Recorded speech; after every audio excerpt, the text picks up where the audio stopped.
장벽이 무너지면서 그 미소 양극 체제로 대립하던 냉전 체제가 붕괴되지 않습니까? 그렇죠. 그 실제로 그 3개월 후에 이제 미국과 소련은 몰타에서 만나서 냉전 정식으로 선언을 합니다. 그 당시 한국도 이런 대변력에 대비해서 이제 사회주의 국가들과 수교를 하는 이른바 우리가 이야기한 북방 정책을 활발히 추진하고 했었는데요. 그 결과로 이제 89년에 폴란드하고 수교를 하고 91년에는 소련과 수교를 하게 됩니다. 그로부터 1년 뒤에 이제 마침내 한중 수교가 이루어졌다고 볼 수 있겠습니다. 네, 자, 그때가 바로 노태우 정부 때였습니다. 네, 맞습니다. 고르바초프 소련 서기장과 노태우 대통령이 대화 나누던 장면이 생생한데요. 네. 자, 그로부터 이제 30년이 흘렀습니다. 그럼 이제 30년이면은 뭐 강산이 3번 바뀌었는데 지금은 어떤 의미 한중 수교가 가지고 있습니까? 한중 수교라고 하는 건 이제 한국과 중국이라는 두 나라 사이에 이루어진 행위였지만은 네. 그 수교가 미친 영향은 양국은 물론이고 가깝게는 한반도와 동북아에게 세력 판도를 바꿨고요. 네.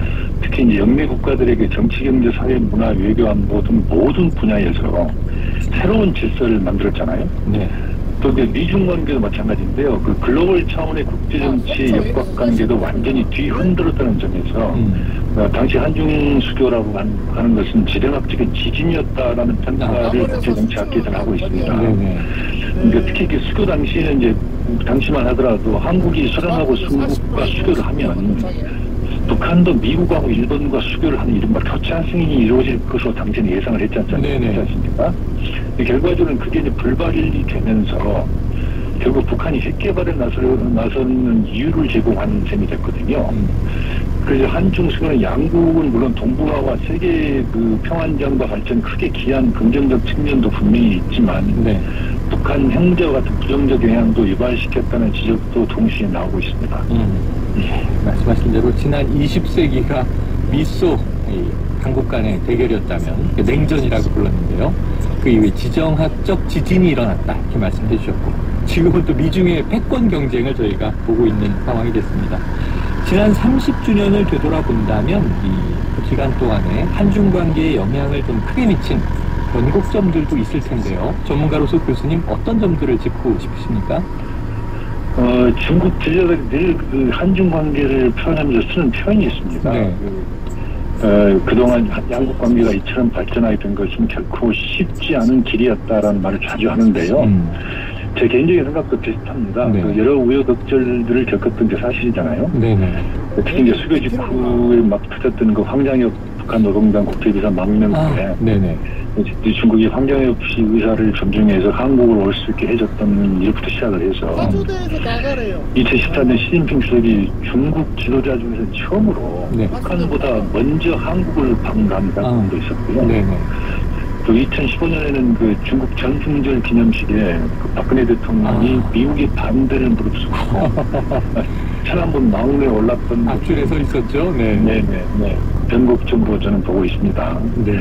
특히 이제 그 이듬해 사드 씨가 결정되면서 우리 다들 아시는 것처럼 중국에 엄청난 보복 절차가 있었는데요. 네.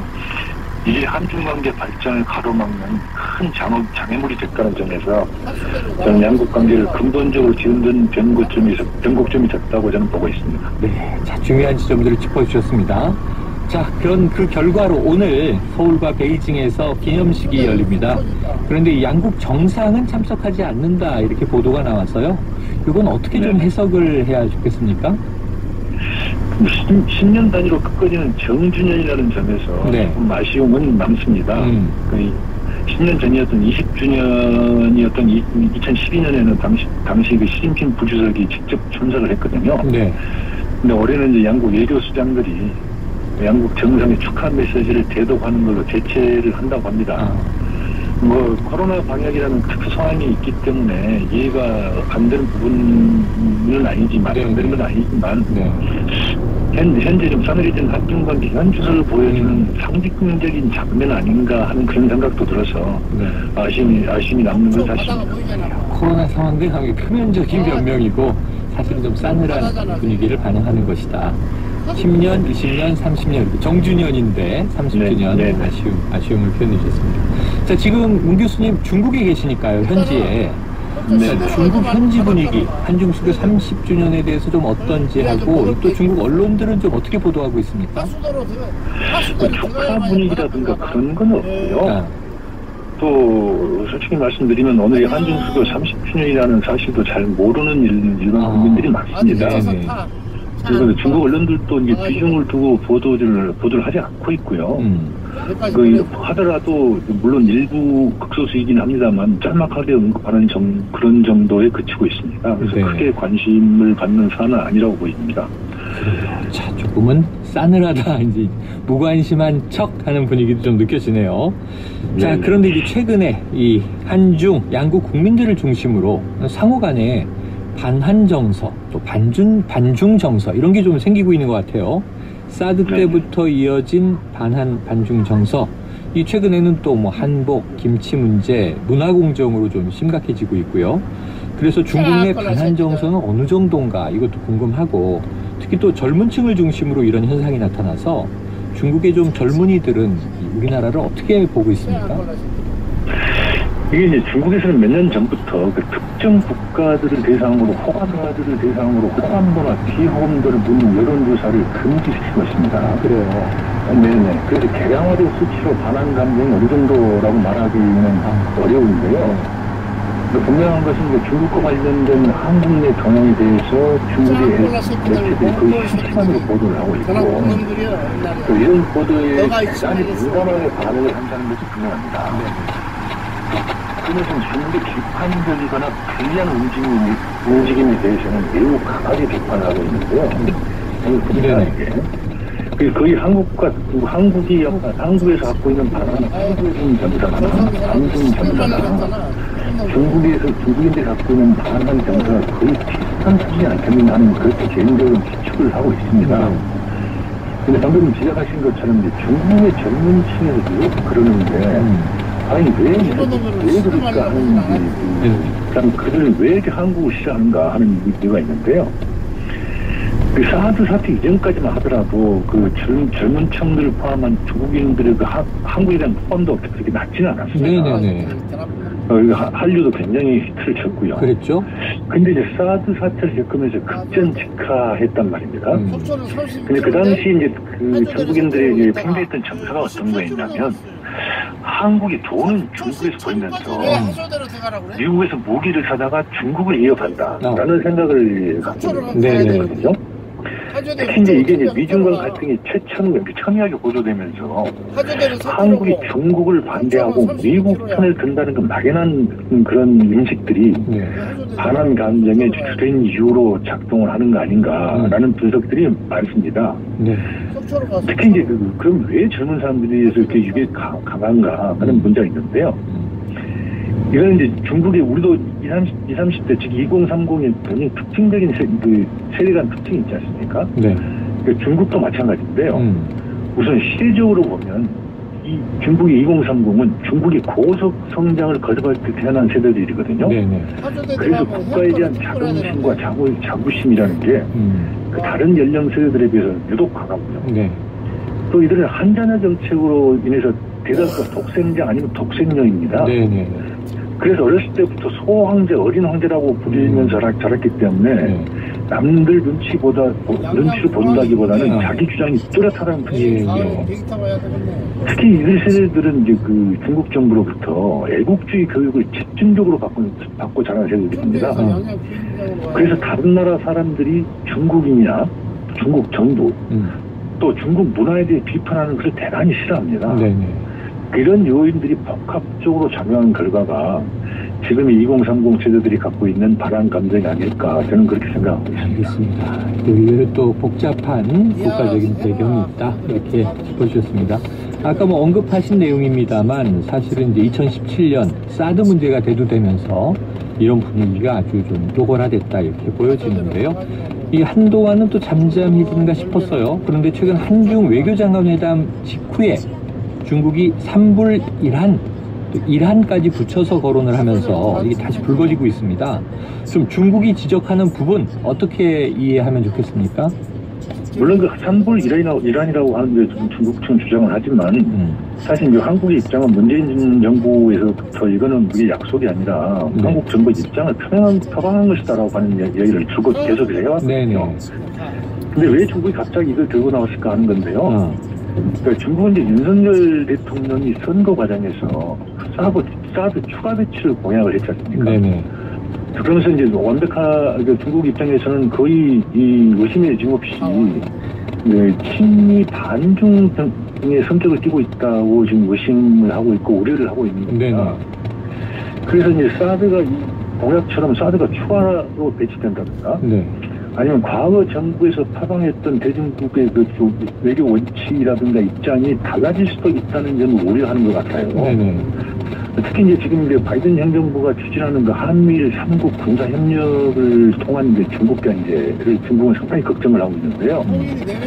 또 한국이 이제 중국의 우려를 고려해서 중국 견제를 목적으로 하는 한미 간 또는 한일 간 아니면 한미일 군사 협력을 자제해달라는 의도를 갖고 있는 하나의 견제 성격의 이른바 주장 아닌가. 저는 그런 분석에 저는 공감하고 있습니다. 알겠습니다. 자, 그런데 지금 최근에 나토가 이 새로운 개념의 중국에 대한 내용도 포함을 했고요.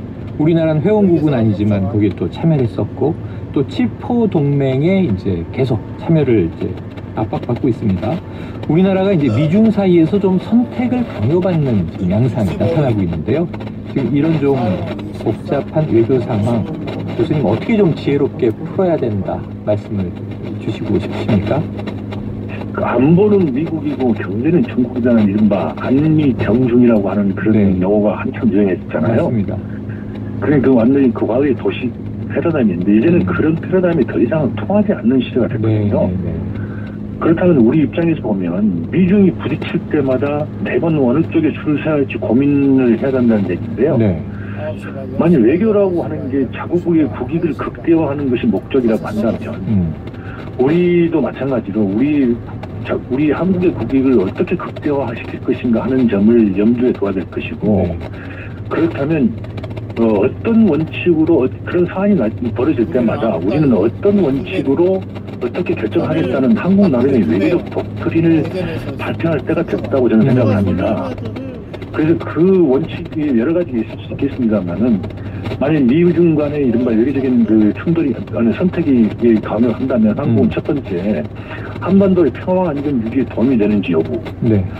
두 번째는 한반도 통일에 이른바 통일의 기반을 조성하는 데 도움이 되는지 여부. 그리고 세 번째는 한반도의 지속적인 경제 발전에 도움이 되는지 여부를 보고 우리는 결정하겠다 하는 그런 원칙 같은 것, 외교적 독트린을 만들어서 제시하는 게, 국제사회에 제시하는 게 오히려 한국의 입지를 더 강화시켜주는 거 아닌가, 저는 그렇게 생각하고 있습니다. 알겠습니다. 독자적인 독트린이 필요하다. 그동안 뭐 국익이 우선이다 이런 얘기를 했는데 지금 한반도 평화, 한반도 통일, 경제 발전 세 가지 좀 구체화시켜 주셨습니다. 의미가 크다 이런 생각이 듭니다. 교수님, 더 듣고 싶은데요. 시간 관계상 오늘 여기서 마무리하겠습니다. 오늘 말씀 고맙습니다.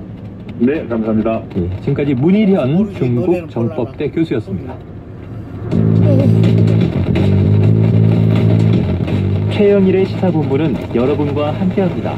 짧은 문자 50원, 긴 문자 100원이 드는 샵 9730, 라디오 어플 콩과 유튜브는 무료로 참여하실 수 있습니다.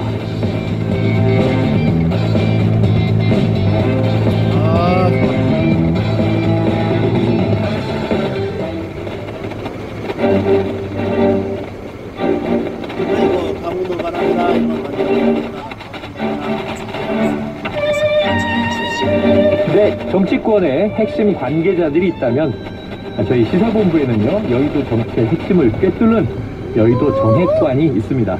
자, 오늘은요 이분만큼 핵관에 대해서 잘하는 분은 안 계실 것 같아요.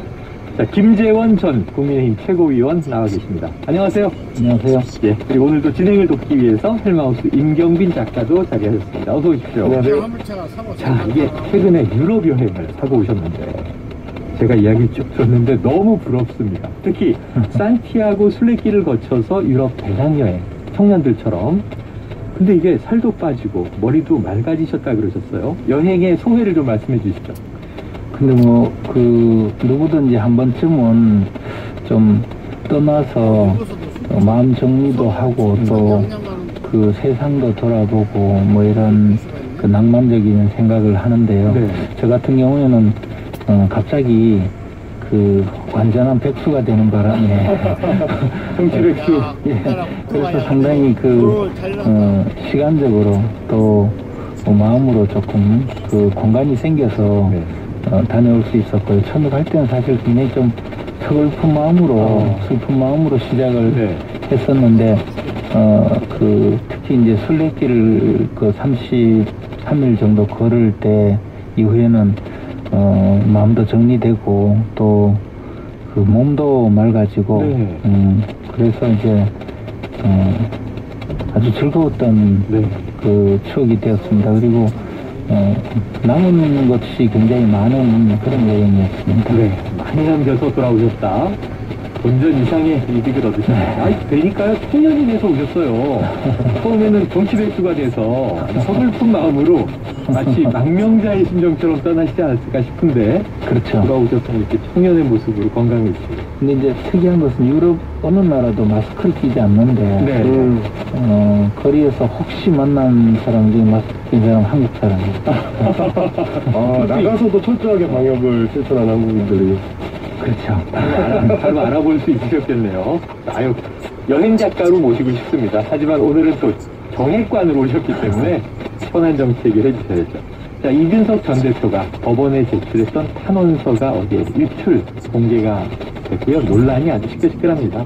A4 4장짜리 전문이 SNS에 공개됐는데, 자, 좀 이제 마음의 여유를 찾으시고 성경심을 가지고 계시니까 이 사태를 좀 어떻게 보고 계십니까? 그 지금 가처분 소송을 진행하고 있잖아요. 네. 근데 이제 가처분 소송이라는 것은 본안 소송에 앞서서 그러니까 이제 어떤 민사소송을 하고 나서 그 결과가 나오기에는 시간 좀 걸리거든요. 근데 그 결과가 나와봤자 그때는 그 이미 이제 그 이것을 이행하기 어려운 상황. 예컨대 뭐 우리가 흔히 생각하면 돈을 받으려고 그 다른 사람하고 소송을 한 1년인데 그분은 돈 다 빼돌리고 못 받으면 안 되니까 그래서 이제 긴급하게 처분을 해서 돈을 묶어달라 이런 재판인데 지금 우리 당에 대한 가처분 소송은 상당히 시급한데도 불구하고 아주 시간을 끌고 있거든요. 그러게요. 이게 사실은 뭐 이게 뭐 가처분 소송도 아니고 본안 소송을 다 하고 있어요. 근데 가처분 소송 내용 자체는 이준석 대표가 윤리위원회에서 6개월 그 당권 정지를 받은 그 징계 사건은 이준석 대표가 이의제기를 하지 않았어요.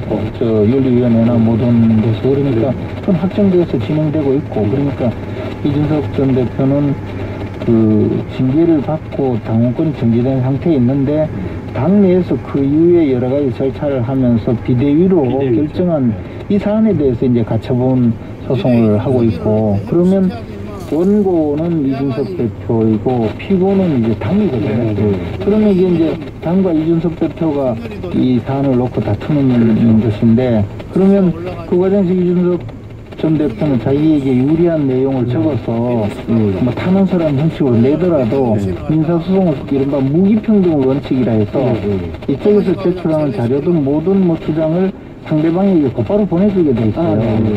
그러면 상대방이 받아서 그 문제에 대해서 여기에 문제가 있다고 해서 이제 또 대응을 반론도 하고 이렇게 소송에서 하는 것인데 이 대표가 이제 또 그 소송 자체를 하는 것보다는 소송 자체를 통해서 정치적인 주장을 많이 하잖아요. 그래서 아마 당에서도 이것을 문제 제기를 하기 위해서 언론에 공개를 했던 것 같고 그에 대해서 또 이준석 대표는 이걸 왜 공개하느냐 뭐 셀프로 공개해놓고 또 셀프로 격앙하고 있다 뭐 이런 식으로 비아냥거리는데 사실은 저는 뭐 적절하지 않는 반응이고 또 그 내용에서도 상당히 문제가 있다라고 생각이 들어요. 그러니까 이게 이제 정치적인 문제를 법원으로 끌고 간 것도 만약에 개인적으로 내가 이 징계를 당했는데 이거 억울하다 이거 저 중단시켜달라 그리고 72비를 가려달라 이런 소송을 하는 것은 할 수 있죠. 과거에 뭐 그 이준석 대표가 조영 비대위원장을 공격하면서 당신도 가처분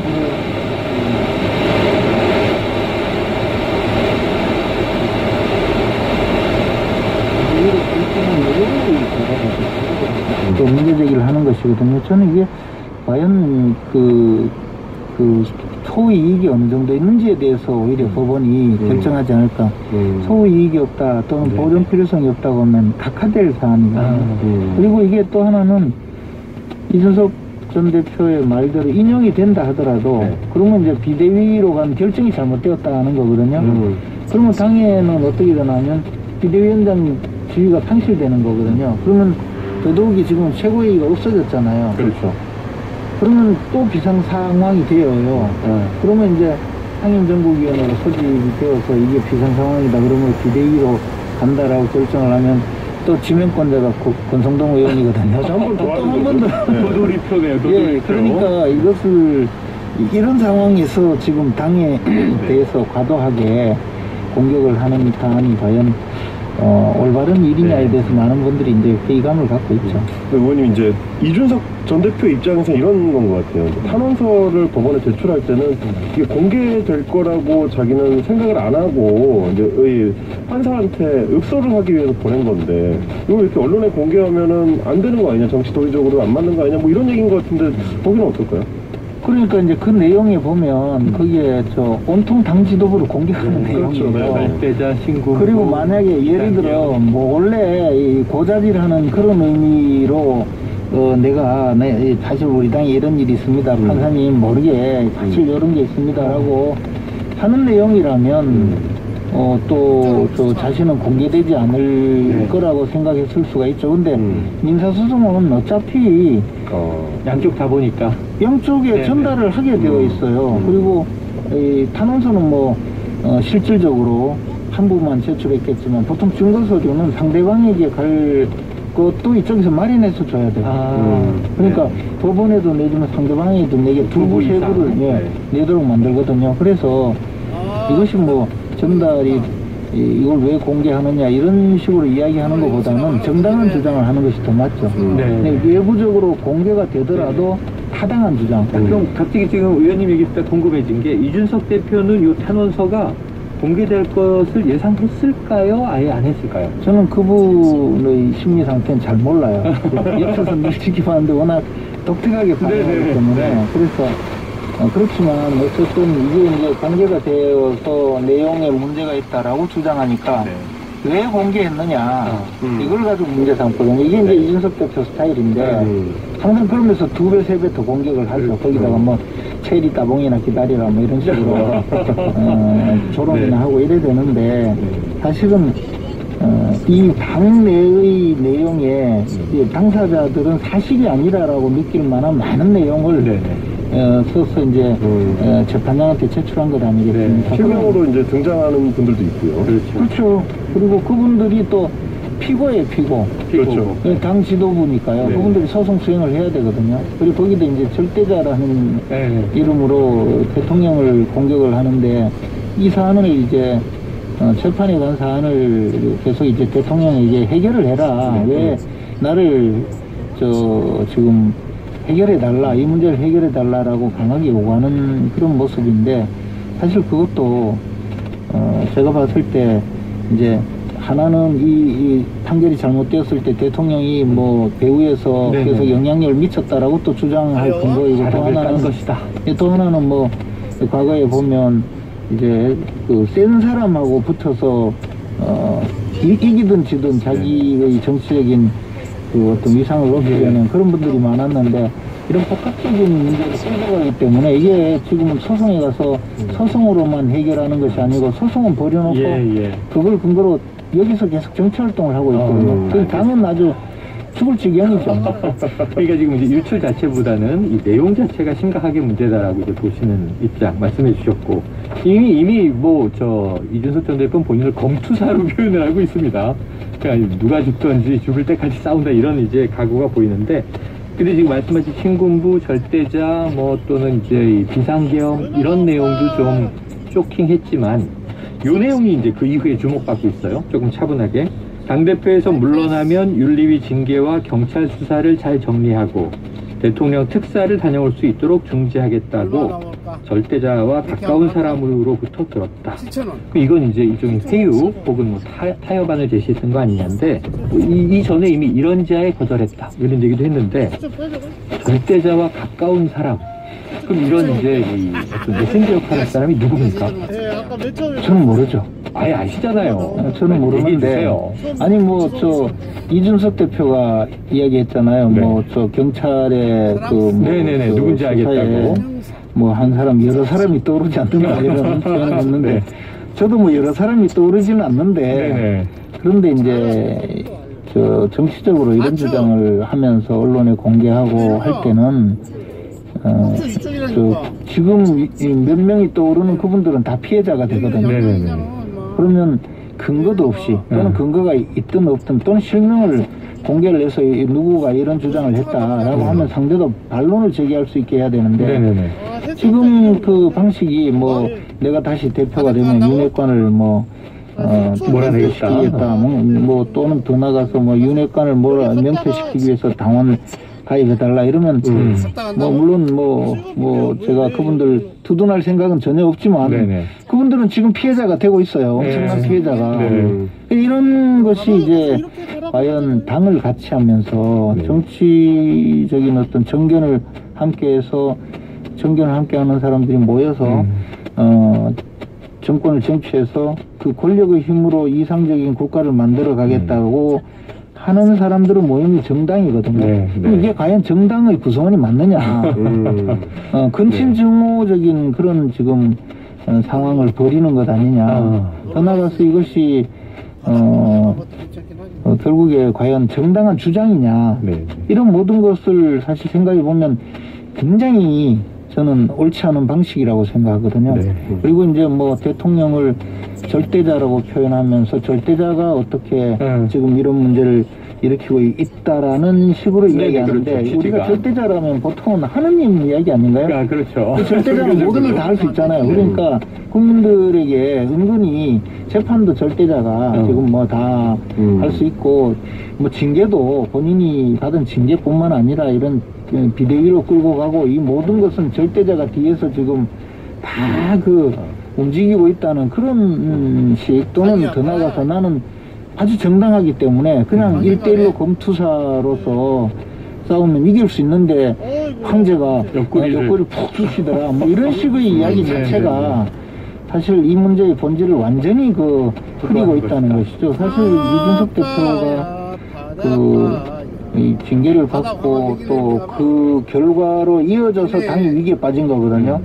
근데 이준석 대표가 징계를 받는 그 과정은 이준석 대표가 임명한 윤리위원들이 그 징계 절차를 시작을 했고 그 과정에 제3자가 누구가 개입했다든지 영향을 미쳤다는 데 대해서는 하등의 그 근거나 드러난 내용이 없어요. 그러면 지금 윤리위원장은 과거 야당의 아주 거목 지도자의 딴신이신 교수님이신데 그분은 아주 강고하신 분이거든요. 근데 그분을 그냥 대통령 꼭두각시 내지 권력자의 앞잡이로 만드는 지금 그런 발언을 서슴지 않고 하고 있고 윤리위에서 뭐 좀 경고성 발언이 나오니까 푸하하 이렇게 조롱하는 이런 상황이 돼버렸어요. 이 모든 것이 사실은 굉장히 비성적인 방법으로 당의 의사결정 과정을 조롱하고 모욕하는 것이 핵관은 핵관이십니다. 유럽을 그렇게 돌고 오셨는데 다 꿰뚫고 계시는데 자, 하지만 주로 이제 당의 입장에서 이제 이준석 전 대표의 좀 부적절함을 많이 지적해 주셨으니까 임 작가님, 네. 이준석 전 대표의 이 주장이라고만 치부하기에는 좀 이 전 대표의 주장을 뒷받침하는 정황도 있지 않았습니까? 그래서 정황과 관련된 보도들을 좀 저는 설명을 좀 드리려고 하는데요. 뭐 사실은 김광호 이제 서울경찰청장이 처음 이제 임명이 되고 나서 각 이제 부처에서 이제 업무 보고를 받을 때 왜 이준석 전 대표와 관련된 수사가 이렇게 진척이 잘 안 되느냐. 그 얘기가 그런 얘기가 있었습니다. 그런 보도가 있었습니다. 그러면서 이제 본인이 유튜브 어디를 봤는데 이거는 죄가 된다 공소시효가 남아있다라고 하는데 왜 진척이 안 되느냐. 이런 이제 질책을 하고 나서 이제 나중에 인사를 할 때 해당 그 팀장이 교체가 됐다라는 얘기들이 이제 따라붙다 보니까 그거 관련해서도 모종의 어떤 압력이나 혹은 작용이 있었던 거 아니냐라는 이제 보도들이 있었던 거고요. 추가로 이제 어제 JTBC가 그 연장선상에 있는 보도를 하나 내놨는데 얼마 전에 이제 이준석 대표가 윤핵관 중에서 경찰과 아주 가까운 분이 이제 경찰청 쪽에 일종의 이제 압력 행사를 하려고 했었다라는 정황의 얘기를 또 페이스북에 쓴 적이 있는데 그거하고 좀 비슷한 얘기입니다. 뭐 경찰 고위급 인사를 윤핵관으로 알려진 한 의원이 6월달과 7월달에 두 차례 만났다. 그게 이제 사실은 이준석 대표가 이제 탄원서에서 얘기한 6월 지방선거 전후한 시기에 일종의 이제 회유가 있었던 때와 이제 맞물리는 거 아니냐, 회유가 안 먹히니까 결국 이런 어떤 압력을 행사한 거 아니냐라는 보도들이 좀 나오다 보니 그래서 이 절대자라고 이준석 대표가 좀 무리하게 칭하기는 했으나 대통령실 주변이나 혹은 이제 여권의 핵심에서 혹시 경찰 주변에 어떤 알력을 행사하려는 움직임이 있는 것은 아닌가라는 의혹들이 좀 있는 것 같습니다. 그거는 어떻게 보시나요? 뭐 그 의혹에 대해서는 의혹을 제기하는 분들이 의혹 제기하는 그 전에 복국 판매금 샀는데 5천원짜리 한번 됐어. 또 모르지 내 마음이 좀 날씨처럼 바뀔지는 나조차도 알 수 없으니 그게 뭐가 중요하니 지금 내게 완전히 푹 빠졌단 게 중요한 거지. 아마 꿈만 같겠지만 분명 꿈이 아니야. 달리 설명할 수 없는 이건 사랑일 거야. 방금 내가 말한 감정감이 의심하지 마. 그냥 좋다는 게 아니야. What's after life? You and I is more than like L-town to O-town. Now yeah yeah yeah. You and I is more than like What's after life?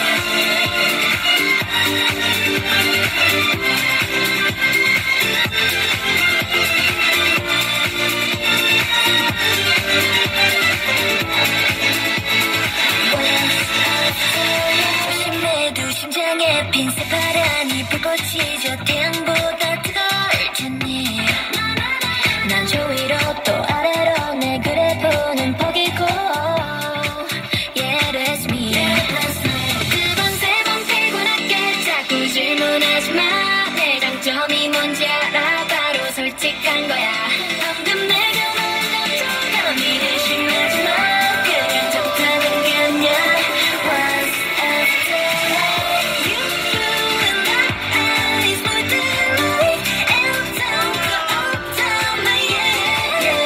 You and I is more than like What's after life? What's after life? What after life? 내 맘이 strike. 지금 느낀 자리 한번 마치 type. L-town and I 그대로 DE. 여기는 one space. 아무도 막지 못해 아래 보면 누가 박할 시간조차도 아까울 걸 드디어 만난 판 가워. 너무 이상한 You and I is more than like after we are now yeah yeah yeah. You and I is more than like What's after life? You and I is more than like L-town to O-town. Now yeah yeah yeah. You and I is more than like What's after life?